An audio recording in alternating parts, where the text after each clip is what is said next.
कुणाचाही संकल्प देव पूर्ण करत नाही बाबा, आचरण तसं असावं लागतं. नाहीतर चोराच्या मनातल्या इच्छा सुद्धा साऱ्या देवानं पूर्ण केल्या असते, पण त्या पूर्ण होत नाहीत. भक्तांच्याच इच्छा तेवढ्या पूर्ण का होतात? कारण भक्त हा आचरणबद्ध असतो. जरा उलट बोलू का, जो आचरणशील असतो ना त्याचंच नाव भक्त असं असतं. देवाला कोण आवडतं? ज्याच्याकडे आचरण आहे, ज्याच्याकडे शिस्त आहे, ज्याच्याकडे प्रेम आहे, ज्याच्याकडे श्रद्धा आहे, ज्याच्याकडे गुरुभक्ती आहे, ज्याच्याकडे सरळ मन आहे आणि ज्याचा अंतःकरण शुद्ध आहे, असा भक्त देवाला आवडतो.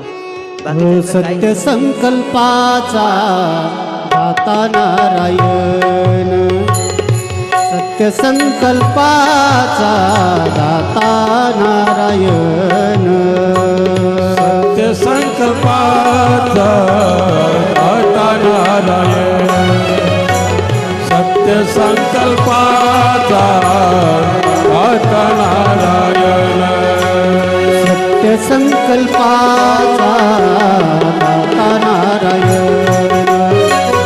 सत्य संकल्पाचा दाता नारायण, सत्य संकल्पाचा दाता नारायण, सत्य संकल्पाचा दाता नारायण.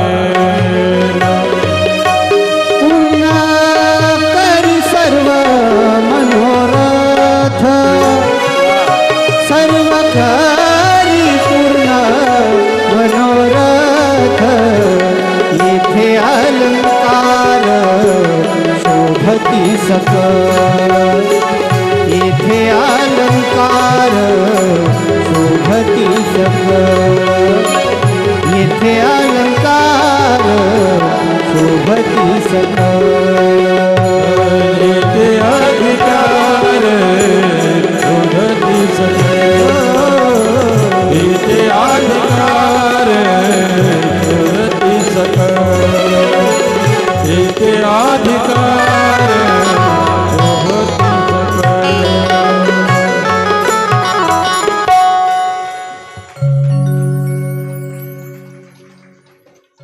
तुकोबाराय म्हणतात, कोणाच्या मनातले संकल्प पूर्ण होतात? सत्य संकल्पाचा दाता नारायण. म्हणून ज्याचे संकल्प सत्य आहेत, देव ते पूर्ण केल्याशिवाय राहत नाही.